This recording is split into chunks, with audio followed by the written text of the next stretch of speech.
Ateba ganoma bie. O we no iso atie ni o we ni no a bastard ni. Me o we me jebe no yan ni ke. Aganoma bie ni ro pa. C'est pas grave. When you French you cry. But to pa mo pa ni iri ya dane nenu. Iri ya dag ma dai ni. Iri ya ma son iri ya ma van. Wa me no sun. Ou ya tagwe sa no pa na me do mi o live video. Ima go me jo de wa kin. So jo de ba wa pitedi. De ri ogbo. Mi ogbo e. Agbo pa. Eti me wa mi we. E street ya wa gba. E me mi awwe. Me ni megele wa mu. Since how many days in I get it me? Where? Actually, where? Era we join on any I don't appear my way. Oh, man, can't book me Iyore. You can't work. We join out here way. Era we join here, man, don't appear my way. Here, I'll let me were. Where? It might be a master. I'm a church again. No more Diowa. It must have one of be a master. Uma one making. He has to go him, but he must away. Oh, Patsy, Meta, my way, Mommy John only said, in my guano, oh, 1 moment. Yay, women are women, mamma, in what up pay you that when we back. So far, men women in my way, no man, me a case. Man, me a case, I'll work by. When we are only body odor, I'll work by. Every day because he might go now where or Iyore fool. I just want to say make her quiet. Off you worry. On any no me major but that time I won't talk whatever. Let's see I'm major wobo. It's so why yes and in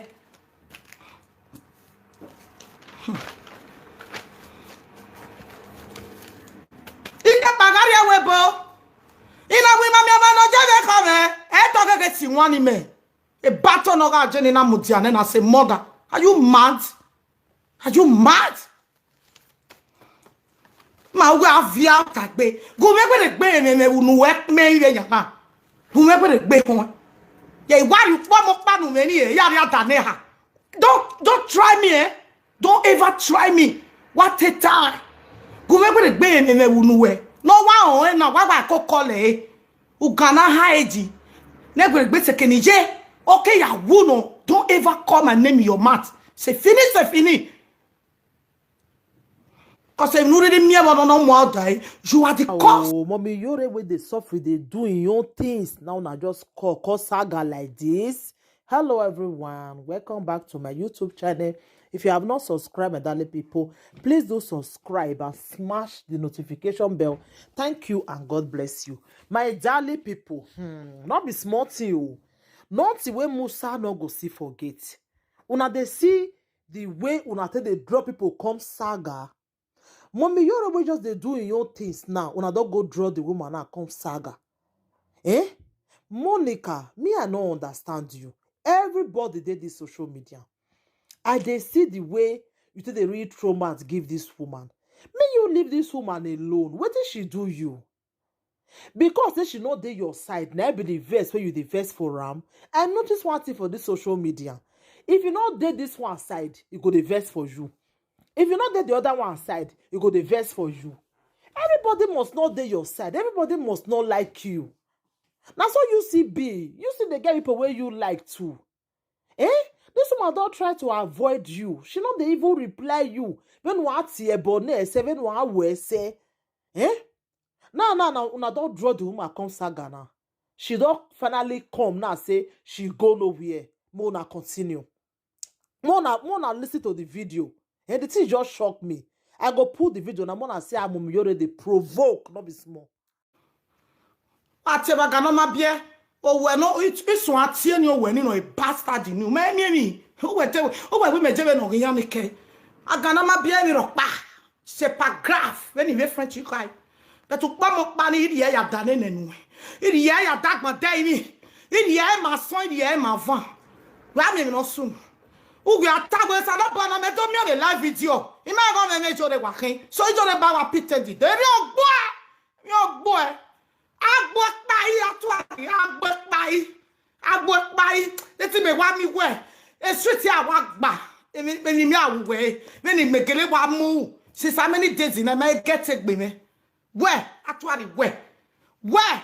Era we join on right? I don't appear my where? Oh, man, look at book with Jory. We all can work. We join out here where? Era we join here, man. I don't appear my way. Here, I'll let you view. Where? It might be a master. I'm a church again. No more Diowa. It master. I'm not be a master. One can make him. He has to go him, but he master way.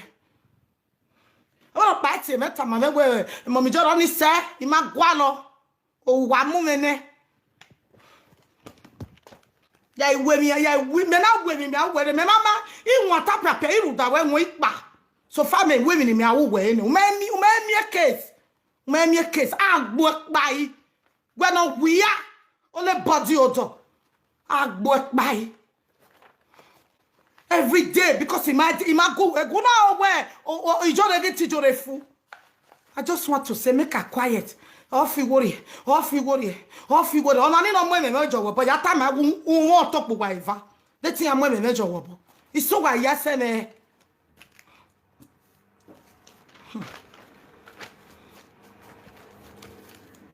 the bagaria webo.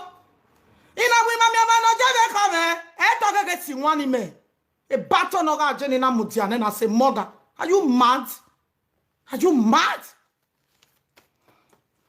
My way of via that bay. Go make the bay and who work me.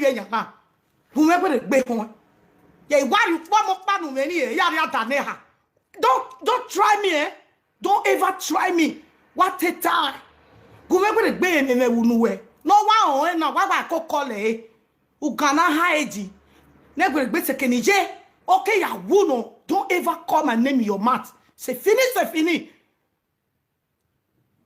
Because if you really mean about no more die, you are the cause. He might go where one. He must go anywhere. He might go anywhere fit tag where. Don't know what rob you give me. Rob your beer. Ni my boy barrow. What way? I cannot bother when you always talk here why I encourage you. Preach the word of God in my way.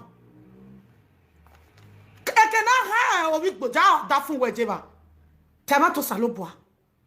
That for any way you need. No joke. I am Muriani. Ah, Ejeva. I be what we are can you be? Oh, man, of it, bomb, that for where it's not be by math. But that for where again, we are team, I cannot be any. I mean, I got time away. Why, oh, man, home is your. Call me bastards. Woman, stay away from me now. I mean, me aga tamu we to bugo we total we Jimmy. He can't work better day. Me agari ogo me. Oh me Iyore wa piten.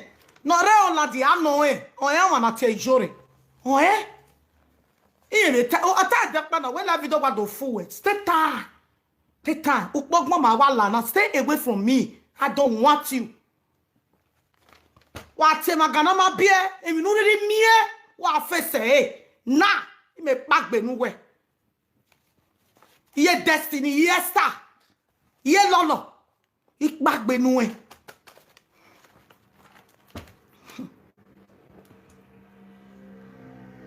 no padota anybody no matter matter be case now oh fe kakati no lele we kan ya awon mo dekun ya o salo bo no rekete o hin aso anya fi accident.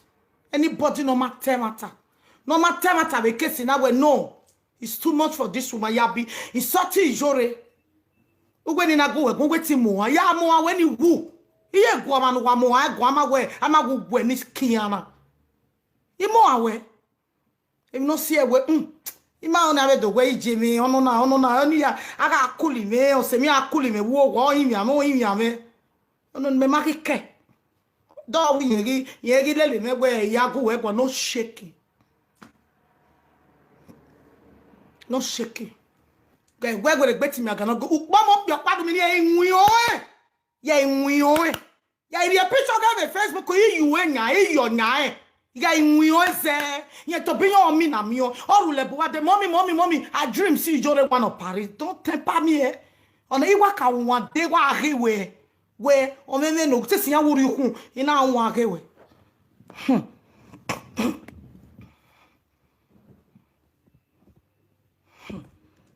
Oh, piano one no, where the better ganoma be wa your boy ya bury monu beer. Oh, piano one can you never book any Nigeria, no where the better ganoma beer. Who got women? Why bury monu beer? Why drop a fire more where you talk?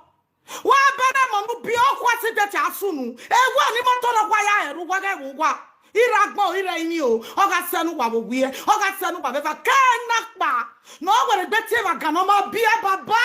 Era ni jano raini.